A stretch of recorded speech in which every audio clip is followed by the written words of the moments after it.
इस वक्त की बड़ी खबर आपको बता दें, इजराइल के प्रधानमंत्री बेंजामिन नेतन्याहू के घर पर ड्रोन से हमला बोला गया। हिजबुल्लाह ने ड्रोन से निशाना बनाया और इजराइल के सेसरिया इलाके में ये हमला किया गया। हमले के वक्त घर पर नेतन्याहू नहीं थे और हमले में किसी के घायल होने की खबर नहीं है।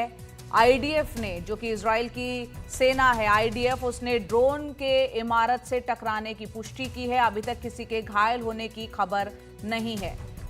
बड़ी खबर इस वक्त आ रही है यहां पर इजराइल से, जहां इजरायली प्रधानमंत्री बेंजामिन नेतन्याहू के घर पर ड्रोन अटैक किया गया है। हमारी सहयोगी कादम्बनी शर्मा हमारे साथ जुड़ रही हैं। कादम्बनी, ये अपने आप में बहुत गंभीर बात है, इजराइल के प्रधानमंत्री के निजी आवास पर ड्रोन अटैक किया गया है। अभी क्या हालात है वहां से, लेटेस्ट अपडेट क्या? देखिए, आईडीएफ की तरफ से ये बताया गया है कि 3 ड्रोन जो हैं वो लेबनान की तरफ से लॉन्च किए गए, 2 को इंटरसेप्ट कर लिया गया और तीसरा जो है एक बिल्डिंग से टकराया। कुछ मीडिया रिपोर्ट्स के मुताबिक ये बिल्डिंग जो है वो नेतन्याहू का रेजिडेंस है, लेकिन उसके बाद जो एक जानकारी आई, एक स्टेटमेंट आया, उसमें ये कहा गया कि उनका जो निवास था वो ज़रूर टारगेट था ड्रोन का, जो लेबनान की तरफ से लॉन्च किया गया था। लेकिन उस वक़्त जब वो टकराया वहाँ पर, उस वक़्त ना तो नेतन्याहू थे घर पर और ना ही उनकी पत्नी घर पर थी, और ये भी जानकारी सामने आई है कि कोई भी इसमें इंजर्ड नहीं हुआ है, कोई घायल नहीं हुआ है, किसी प्रकार का इस तरह का नुकसान नहीं हुआ है। इस मामले की जाँच की जा रही है। वैसे लगातार हम देख रहे हैं कि भले ही याह्या सिनवर मारा गया हो, लेकिन उसके बावजूद हम देख रहे हैं कि हमले जो हैं वो तेज़ हो रहे हैं, चाहे ड्रोन का मामला हो या फिर उनकी तरफ से रॉकेट्स का मामला हो। ये लगातार हो रहा है और हिज़्बुल्लाह ने भी बोला है कि हमले और तेज़ ही होंगे। तो यही आशंका है कि लगातार इस तरह के हमले होते रहेंगे, और क्योंकि वहाँ पर रेज़िडेंस भी है उनका, नेतन्याहू का, तो उनका घर भी इस दायरे में आता है। लेकिन कम से कम राहत की बात ये रही कि उस वक़्त दोनों में से कोई घर पर नहीं थे। जी, कादम्बनी, ये अटैक कब हुआ है? आज सुबह हुआ है?